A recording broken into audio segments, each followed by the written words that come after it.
Bonsoir à tous et merci de nous rejoindre dans le café de la librairie pour la rencontre de ce soir avec Annie Dupéret.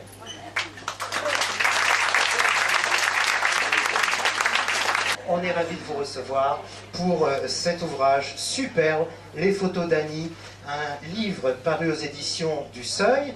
Et c'est un livre d'autant plus important que c'est la première fois pour vous que ces photos que vous avez faites pendant près d'une vingtaine d'années. À peu près 20 ans, oui, effectivement, de 73, je pense, à 93. C'est la première fois que je les montre, c'était presque une surprise pour moi aussi, puisque c'est un ami qui avait un petit village en Corrèze et un nouveau lieu d'exposition et qui m'a dit, tiens, j'ai vu certaines de tes photos, parce que je les avais numérisées, j'en avais numérisé certaines, et il m'a dit, tiens, pourquoi est-ce que pour inaugurer ce lieu, un peu champêtre, campagnard, comme ça, un fournil, voilà, une halle fournil, tu ferais pas une exposition de tes photos? Et j'ai ressorti ces photos il y a un an à peu près, voilà, pour faire d'abord une exposition, puis mon éditeur les a vus, m'a dit mais il y aurait de quoi faire un joli petit livre. J'ai dit oui, un petit livre, parce que quand même, modestement, je ne vais pas me faire un grand livre de photos tout de suite, comme ça. Et j'ai dit, mais par contre, il faut que j'explique, parce que je ne vais pas sortir des photos comme ça d'un coup, sans pouvoir expliquer le pourquoi du comment. Et alors j'ai commencé à parler effectivement de l'achat de mon appareil, du laboratoire, de comment j'ai fait ça tout à fait innocemment et joyeusement en fait. J'ai passé des nuits au laboratoire à développer mes pellicules, à faire des tirages papier de mes photos, complètement passionné, mais pour moi, comme ça, et je pensais pas beaucoup. À l'époque, je pensais presque pas aux photos de mon père, en fait, que je n'avais toujours pas vues, qui s'est soigneusement planqué sous mon lit ou au fond d'une commode, et que voilà, et qu'on... Pour ne pas les voir. Pour ne pas les voir. C'est vrai que mort alors que moi j'avais 9 ans et ma soeur 5 mois, le deuil était tellement impossible que pour pouvoir sortir tout ça, c'était quasiment enterré avec lui, si je dire. Et puis voilà, je raconte dans le livre qu'un jour, il y a l'agrandisseur que j'avais, presque du jour au lendemain, s'est mis à me faire une facétie technique. C'est-à-dire qu'entre chaque tirage, je faisais beaucoup d'acteurs, hein, des photos d'acteurs à l'époque, pas celles que j'ai mises dans le livre, mais des photos pour des books d'acteurs. À l'époque, il n'y avait pas de vidéo, il n'y avait pas de casting, il n'y avait pas. Le seul moyen pour les acteurs de se faire connaître, c'était de distribuer des photos aux metteurs en scène, alors un peu souriantes, un peu romantiques, un peu machin, un peu plus grave, pour ouvrir l'imagination des gens. Et je faisais beaucoup de photos à mes copains, parce qu'ils avaient découvert que, et d'une, je ne faisais pas de trop mauvaises photos, et que de deux, j'étais gratuite. Donc je leur faisais des photos, et il m'arrivait effectivement de développer, pour qu'ils puissent les distribuer, 15 tirages de la même photo, au même format. Et voilà que cet agrandisseur, tout à coup, s'est mis à perdre le point entre chaque tirage. Donc c'était profondément agaçant. À chaque fois, il fallait que je prenne une chose qui ressemblait à un petit microscope, comme ça, pour rechercher le grain du papier. Je me suis dit, c'est quand même idiot, je vais m'acheter un grand bel agrandisseur. Et là, l'idée géniale est venue. Et pourquoi pas un multiformat qui me permettrait de développer les photos de mon père, que je n'ai jamais vues. Et d'ailleurs, de quel format sont-elles? C'est là qu'on sort les cartons, qu'on ouvre le tiroir et qu'on vient met dans la boîte de Pandore. Très bien rangé. Voilà, très bien. Ah oui, oui, très comme tous les photographes. Mais donc voilà, j'ai ouvert. Alors le chapitre que j'ai écrit là-dessus, je l'ai intitulé du possible pouvoir des esprits sur un objet. Parce que je me suis dit quand même que cet avarie technique était arrivé tellement vite que on peut rêver, on peut se dire que effectivement, comme il paraît que les esprits, s'il y en a, ont des pouvoirs sur la matière. Allez donc savoir s'ils n'ont pas provoqué une petite avarie technique. En tout cas, en se disant il est temps qu'elle mette le nez dedans. En tout cas, Annie Dupéret, ce qui est certain, c'est que l'image, la photographie, c'est véritablement une tradition familiale. Oui, c'est ça, oui, oui. Alors au début, je parlais juste de comment j'avais fait des photos et comme ça, et puis après, je me suis dit, mais ça y est, mon Dieu, c'est encore un peu une biographie sous l'angle de la pellicule, de cet héritage de pellicule, puisque mon grand-père était projectionniste de cinéma. Ma tante m'a confié plus tard que ma mère avait posé nue pour mon père et que c'était pour ça que j'étais sur Terre. Donc il étudie, elle m'avait dit, il a demandé à ta mère de poser nue pour étudier la lumière sur un corps. Il n'a pas fait étudier la lumière. Puisque me voilà. Donc quelque part, c'est vous dire l'importance que la photo a dans mon existence, parce que sinon je ne serais pas là. Donc ma mère aussi était photographe, plutôt au laboratoire, elle. Dans le voile noir d'ailleurs, il y a de très belles photos de mon père et de moi qui sont de ma mère, voilà aussi. Mais puis voilà, donc c'est une chose familiale. Les cinéma et photographie, là encore, il y a des parallèles formidables. Oui. Ça reste de l'image, ça reste de l'image. Oui, ça reste de l'image, c'est pas pareil, c'est pas pareil. L'image animée, c'est pas du tout la même chose que le cadrage et la recherche, mais surtout du noir et blanc, quoi. Alors c'est vrai que le noir et blanc, je l'aime particulièrement. J'ai arrêté d'en faire quand j'ai découvert les photos de mon père, parce que le noir et blanc, à ce moment-là, et la photo, ayant découvert, d'une certaine manière, j'avais perdu mon innocence. Je faisais de la photo en toute innocence, et tout à coup, moi qui n'avais aucun souvenir d'enfance, après la catastrophe de la mort des parents, tout était effacé. J'avais devant moi la preuve que ça avait existé.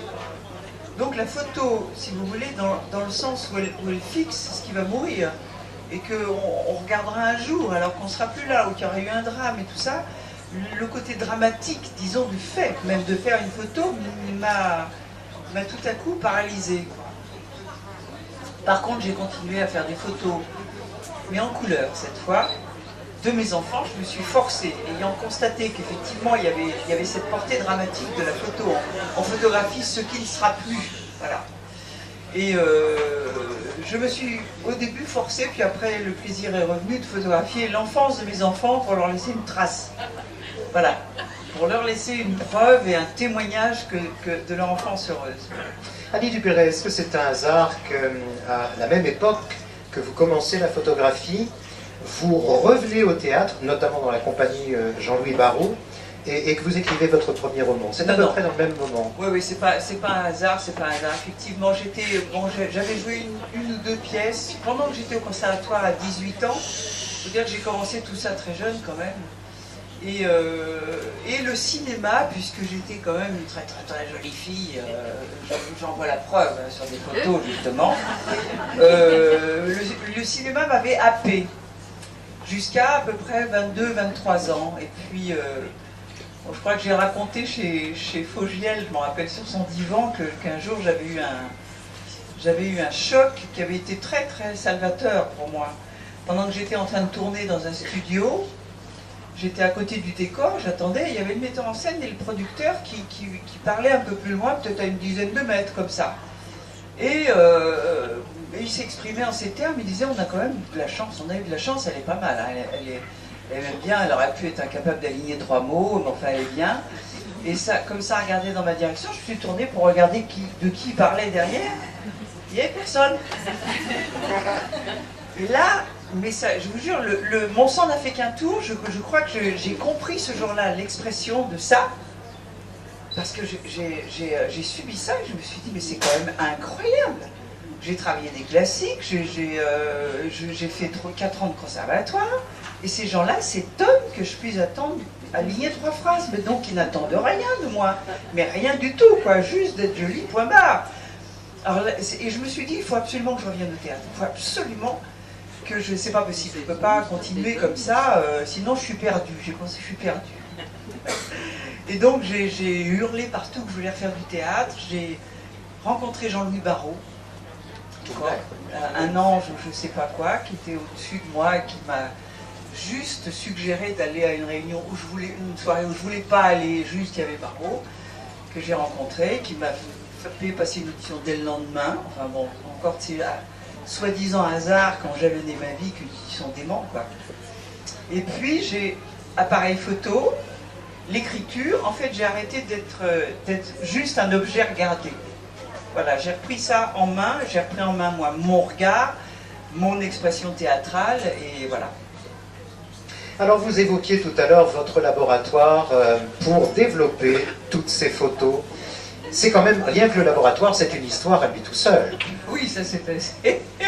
Ça fait beaucoup rire les gens qui ont fait de la photo argentique eux-mêmes. Notamment, effectivement, j'ai déjà eu quelques personnes avec qui on a échangé un petit fou rire en parlant des développements des pellicules. Avec la cuve Patterson, là. Il fallait faire dans le noir total, comme ça, il fallait, là pour le coup, pas de lampe orange, pas de... Là, dans le noir total, il fallait enrouler, parce que la pellicule est crantée comme celle du cinéma, il fallait enrouler petit à petit cette pellicule comme un colimaçon comme ça pour que les produits puissent passer en travers. Il fallait tout enrouler, il fallait fermer la cuve, mettre dans le noir, je me rappelle, je crois qu'il fallait encore mettre dans le noir le révélateur. Et enfin, le bouchon, et là, ouf, on pouvait allumer la lumière. Seulement, quand ça faisait schrock, on craque, et au bout d'un moment, on entendait crac. Ça, c'était immanquable. Il y a ce truc qui s'était varié, et là, on s'est tapé une suée dans le noir, à tour des fers, en se disant, bon, oui, ça tombe pas dans la flotte, sinon je vais avoir une tagliatelle gluante, et je ne pourrais plus rien en faire. Enfin, on piquait des crises, mais c'était magnifique, quoi. L'apparition, pour qui n'a pas vu, l'apparition d'une photo noir et blanc dans le bac de révélateur, c'est superbe, quoi. Alors, il y a la surprise du développement, mais il y a aussi la surprise quelquefois de la pellicule effectivement elle-même et la fameuse photo supplémentaire. Ah oui, ça oui. Oui, ça c'est marrant. Alors c'était souvent, quand on aimait bien faire des photos, qu'on faisait des portraits d'acteurs comme ça, ou de gens, bon, c'était des pellicules de 36 poses, 24 ou 36 poses. Bon. Et on rechargeait l'appareil et on voyait le fatidique 36. Bon, c'était fini. Et quelquefois, machinalement, on le rechargeait et on avait une de plus. Alors, soit on avait commencé à déclencher la pellicule un peu tôt, soit elle était par miracle un petit peu plus longue et c'était la 37e, la photo cadeau. Et c'est vrai que j'avais repéré que c'est souvent celle qu'on faisait en toute décontraction et que c'était souvent une bonne, alors qu'on n'avait pas prévu comme ça. Et notamment, c'était le beau portrait que j'ai fait d'Adjani à 18 ans. C'était la 37e photo d'une pellicule de 36. Alors, il y a effectivement dans cet ouvrage, les photos d'Annie, plusieurs parties. Il y a les photos nature, évidemment. Parlons-en un peu de ces photos nature, parce qu'elles sont importantes. Vous le dites d'ailleurs à cet instant dans ce chapitre, je ne sais pas encore quelle résonance ces photographies peuvent avoir dans le regard d'Autury. C'est là que ça me permet d'ouvrir la parenthèse que maintenant, ben voilà, il y a l'exposition, on en parlait tout à l'heure un peu en venant, il y a cette exposition qui tourne et qui va encore tourner dans les mois qui viennent, et puis la réception de ces photos, je pense qu'elle est formidable. Mais oui, puis les paysages, c'était très... les paysages, peut-être les photos que je préférais faire, c'était... enfin, curieusement, oui et non, puisque après j'ai découvert que mon père aussi avait cette passion comme ça de faire des natures mortes presque, de faire des gros plans de choses, d'un feuillage, vraiment pour le pur plaisir du dégradé de gris, de la lumière à travers une feuille. C'est presque des natures mortes, quoi, en fait. Il y avait ça, et puis les paysages, bon, la brume, effectivement, la brume est toujours photogénique, c'est sûr. Et c'est vrai que quand j'ai, grâce à l'avarie de ce petit appareil, j'ai découvert les photos de mon père, c'est vrai que j'ai été sincèrement ahuri de me dire que pour un certain nombre d'entre elles, j'avais fait quasiment les mêmes que les siennes. Ah oui. Ça, c'est une surprise qui a dû être... Ah oui. Incroyable. Oui. Alors ça, c'est... ou alors, bon, une psychiatre, psychanalyste va suggérer que peut-être, puisque l'odeur, quand j'ai fait le laboratoire pour la première fois, le fixateur des photos, après le révélateur, il fallait les mettre au fixateur pour arrêter le développement. Le fixateur, il y a un produit chimique qui s'appelle l'hyposulfite, qui a une odeur un peu acide, très spéciale. Et la première fois que j'ai versé l'hyposulfite dans le bac de fixateur, j'ai eu un flash, j'ai revu, moi qui n'avais aucun souvenir, le laboratoire de mon père. Dans le grenier où on vivait, dans cette maison d'un quartier pauvre de Rouen, le quartier Martinville, il avait installé, et j'ai revu exactement la disposition de son de gros agrandisseurs qu'il avait construit avec mon grand-père pour développer les plaques en verre. Et puis tout comme ça, un truc en coin. Et j'ai même vu un détail, c'est que la lampe rouge n'était pas rouge comme on le fait maintenant, bien là, elle était barbouillée. Je me souviens de ce détail, la lampe barbouillée, les bacs, voilà, en angle comme ça, j'ai tout vu. Donc, si j'ai eu cette vision-là, c'est que sans doute avant mes 8 ans, j'étais quelquefois dans ce laboratoire et on m'a suggéré peut-être certaines de ces images m'ont frappé. Mais enfin, je ne devais pas y être tous les jours quand même, je ne sais pas. Ou alors, ou inconscient, ou recherche inconsciente comme ça, ou parenté de regard. C'est possible aussi qu'il y ait comme ça une filiation dans une sensibilité. Et puis vous livrez les portraits, et là encore, comme pour les photos de nature, il y a de superbes portraits. Ah ça, les portraits, oui, j'aimais. D'amis, de personnes très chères qui vous ont entouré, oui. Et également de Tata. Alors, faudrait qu'on en dise un mot quand même de Tata, parce que c'est quelqu'un de très très important pour vous. Ah mais attends, je lui dois tout. C'était la sœur de mon père.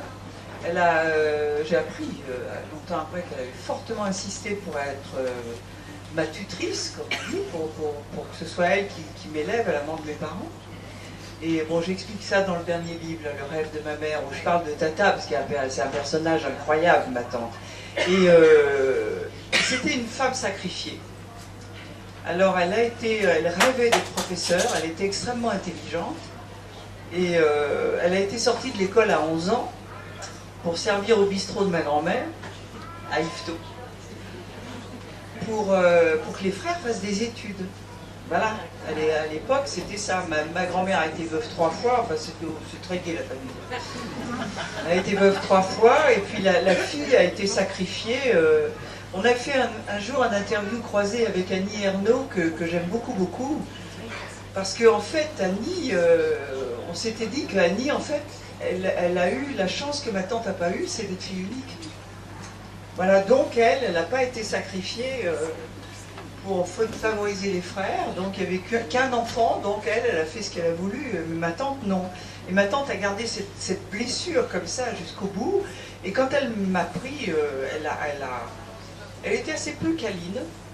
Elle avait mieux à faire que de remplacer ma mère, elle ne l'aurait pas supporté, elle a très bien compris ça. Donc pas trop de câlins, mais elle a été à l'affût de tout, de mes dons, de tout ça. J'aimais lire, j'avais tous les bouquins que je voulais, j'aimais dessiner, j'avais tous les pastels, tout ça et tout. J'étais bonne en gymnastique, pouf, j'étais inscrite au cours de danse. C'était la favorite, toutes les cartes en main. Toutes les cartes en main. Et ça, c'était absolument merveilleux. Je voudrais qu'on évoque également un chapitre du livre, la fameuse démolition du Sud Montparnasse. Ah oui. Vous y consacrez des photos. Ça aussi, c'était un quartier important parce que c'est dans ce quartier que vous avez, je vous cite, voulu ancrer votre vie de femme, me refaire des racines, écrit. Oui, oui.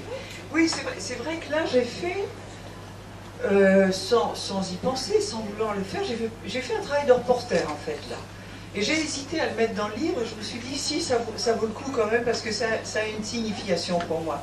C'est vrai que pour ceux qui connaissent Rouen, ce quartier, ce vieux quartier Martinville où je suis né, qui était, je dois dire, terrible quand même, terrible. Sous-prolétarien, avec j'ai des flashs comme ça de ces usines en bois complètement insalubres, enfin c'est des Zola, hein. C'était l'assommoir. Et ce quartier a été rasé. La maison où j'ai séjourné après, avant de venir à Rouen avec ma tante, a été rasée. La maison où étaient ma soeur et ma grand-mère maternelle, après le quartier Martinville, a été rasée. Donc il n'y a aucun endroit pour revenir.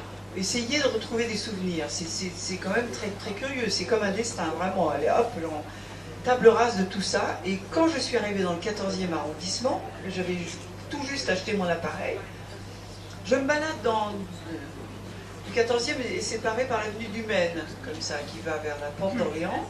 Alors j'étais du côté de la rue Daguerre, où il y a Agnès Varda, encore, qui est un quartier charmant, où il y a encore des artisans et tout. De l'autre côté, c'était pareil, seulement. Un jour, je me suis promenée pour connaître un peu les environs.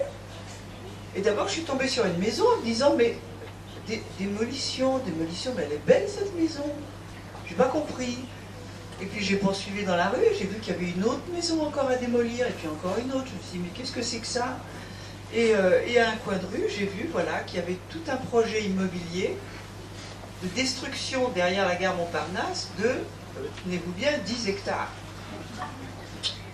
C'est-à-dire vraiment tout un quartier de vieilles maisons charmantes, un quartier un peu populaire qui allait être rasé. Ça a duré, vider ce quartier, si on peut dire, de ses habitants, bon gré mal gré, a duré, je crois, une dizaine d'années. Et j'allais régulièrement photographier ce que j'appelais déjà dans ma tête les portraits de condamnés. C'est-à-dire les maisons qui allaient être détruites comme ça. Et je ne savais pas tellement pourquoi je faisais ça, mais ça me faisait mal. Et en plus, j'apprenais qu'il se passait des choses épouvantables, quoi.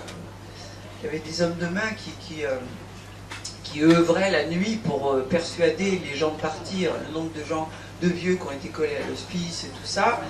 Et puis il y avait des moyens très subtils aussi, qu'on m'a raconté, on m'a dit que la nuit, comme il n'y avait pas de code encore à l'époque dans les portes d'immeubles, et on venait démonter 5 marches. Comme ça les gens ne pouvaient plus monter ni descendre. Alors couper les fils électriques et crever les canalisations, ça c'était assez classique. Il y avait encore plus subtil, on m'a dit un jour, c'est de la nuit, de monter sur les toits et de décoller les plaques de zinc. Comme ça, il pleuvait dans les maisons, fallait bien qu'elles viennent à salut, puisqu'on avait décidé. Donc, c'est un truc qui me touchait beaucoup. Donc, j'ai fait un chapitre là-dessus. Et d'ailleurs, je me suis dit, j'ai découvert en écrivant ce chapitre, parce qu'on découvre en écrivant aussi, que certainement, ça m'avait touché à cause de la démolition de mon quartier à moi, dans lequel je ne pouvais plus revenir. Voilà. Les photographies, les textes, vous venez de l'évoquer, l'écriture des chapitres. L'écriture, revenons-y, arrêtons-nous sur l'écriture qui est, vous le dites vous-même, le fil rouge de votre vie. Oui, c'est sûr, c'est sûr. C'est sûr, parce que en fait, c'est un peu, bon, ça aussi je le raconte dans le rêve de ma mère. Le rêve de ma mère, c'est plutôt le parcours d'artiste, comme ça, comment je suis arrivée là et quels ont été les liens, ce qui m'ont guidée là-dedans. Et c'est vrai que l'écriture, en fait, c'était au départ. C'était au départ, puisque j'entrais aux Beaux-Arts, je voulais être peintre, et c'est un orientateur, ma tante était un peu craintive de me faire quitter l'école, tout ça, il fallait, parce que j'étais tellement mal qu'il fallait. Mais je suis rentrée 2e sur concours aux Beaux-Arts de Rouen, ce qui était quand même magnifique, mais quand même elle m'a fait passer des tests pour avoir confirmation qu'elle ne se trompait pas. Et là, il y a un orientateur professionnel que de tout temps j'ai appelé le messager et qui a dit, oui, mais alors attendez, elle va s'occuper des formes, des couleurs, très bien, parfait, mais vous me dites qu'elle écrit très bien et qu'elle lit beaucoup, elle va perdre le contact avec les mots. Je me rappelle de cette phrase. Et il a dit, mais alors pourquoi est-ce que vous ne l'inscrivez pas au conservatoire d'art dramatique pour qu'elle continue à travailler des textes? Et voilà. Donc en fait, le début, c'était l'écriture en fait. Mais vous savez, je crois que quand on s'est sauvé, entre guillemets, par l'art, quand on a fait une espèce de résilience comme ça par les moyens artistiques, on a souvent des dons, ce qu'on appelle des dons cousins. Il y a beaucoup de musiciens qui sont de très bons peintres, et beaucoup de comédiens qui écrivent très bien aussi. Je veux dire, alors il y a un des moyens d'expression qui prend la vedette. Mais en fait, les autres restent là. On peut continuer à les pratiquer ou pour soi, ou tout à coup, ils reviennent. Et puis alors, je ne peux pas vous avoir à mes côtés, Annie Dupéret, sans évoquer encore 2 autres choses. Je vais commencer par le cirque. Et c'est incroyable, parce qu'avant d'arriver ici, dans ce café tout à l'heure, eh bien, on évoquait encore le cirque. Parce que le cirque aussi, les arts du cirque sont importants pour vous. D'ailleurs, on a peut-être en tête, enfin moi je me souviens encore de ces images du Gala des artistes, formidable de vous voir comme ça voltiger dans les airs dans ce cirque sur un trapèze. C'est important le cirque également. Alors oui, je savais pas vraiment pourquoi avant de redécouvrir le cirque, ça c'est le rêve de ma mère, de redécouvrir le cirque où travaillaient mes grands-parents. Mon grand-père comme projectionniste donc de cinéma, et puis ma mère qui était là, qui virevoltait dans les coulisses, qui était toujours prête à faire un petit remplacement, à faire un petit numéro de danse et tout ça. Puis j'ai retrouvé des photos d'elle, effectivement, qui m'ont frappée en me disant, eh ben, quand elle a été enceinte, effectivement, à l'époque, et dans mon milieu qui était très simple, pas de nounou, pas de crèche, une femme se faisait coller un môme, comme on dit, bon, bah, c'était retour à la maison tout de suite, quoi. Donc, bon, le livre précédent, Le rêve de ma mère, était parti de ça, de l'incroyable différence qu'il y avait de regard entre ma mère avant ma naissance et son regard après. Et c'était vraiment une femme, je ne dis pas qu'elle a été malheureuse, elle m'a aimée, elle a aimé mon père et tout ça. Mais ses rêves personnels ont été brisés. J'ai brisé les ailes de ma mère, écrivez-vous. Oui, oui, oui. Donc ça m'a, en réfléchissant à tous ces hasards qui me sont tombés dessus d'une manière si incroyable, j'ai évoqué la possibilité qu'effectivement, elle aurait pu provoquer tous ces hasards, puisqu'elle n'avait pas pu faire ses rêves, c'était moi, à cause de moi, c'était moi qui étais presque logiquement, naturellement appelée à les réaliser pour elle. Et puis alors la dernière chose que je voulais évoquer, parce que je ne voudrais pas faire trop long cette rencontre et laisser un peu de temps aux signatures, vous l'avez tous compris, je voulais évoquer votre implication dans le milieu associatif. Parce que ça aussi, quand on parle d'Annie Dupéré, on évoque, je pense, oui, maintenant, oui, oui. cette Et part c'est vrai de que vous-même. c'était après le Voile Noir que SOS Village d'Enfants, cette magnifique association, n'avait pas de marraine. C'était pas encore bien la mode à l'époque, il n'y avait pas de soutien, disons, médiatique comme ça. Et effectivement, ils ont pour vocation première de ne pas séparer les frères et sœurs. Or, effectivement, ma sœur et moi, dès la mort des parents, avons été séparés. Et c'est vrai que j'ai écrit, et c'est vrai que ça a été la pire chose qui nous soit arrivée après la mort des parents. Parce qu'on ne se connaît pas, parce que, bon, du coup, je sais, nous avons expérimenté, ma pauvre sœur qui est décédée, d'ailleurs, maintenant depuis une dizaine d'années, bien que plus jeune que moi, voilà, elle a vécu, elle a eu le cœur à lâcher, et je pense qu'elle a vécu toute sa vie le cœur serré. C'est une fille qui a vécu le cœur serré. Et c'est lui qui est parti. Mais c'est vrai que, alors je ne sais pas ce que ça aurait été si on avait été élevés ensemble, mais ça n'a pas aidé du tout, quoi. Alors je sais très bien ce qui se passe. Quand les parents sont défaillants, maintenant c'est beaucoup moins des orphelins, c'est presque pire. C'est des parents qui sont encore là, mais qui sont défaillants. Donc voilà. Et séparer les frères et sœurs, c'est-à-dire que les grands vont avoir une sourde culpabilité de ne pas pouvoir prendre soin des petits. Les petits vont rêver que le grand il va remplacer un jour le père et la mère. Hein, et alors le grand se dit, moi en tout cas ce que je me disais, ben, c'est mon ami, ça sera mon ami idéal, quoi, ma meilleure amie et tout. Et elle attendait que je remplace ma mère et mon père à la fois. Donc ça prépare des retrouvailles très très difficiles, quasi impossibles.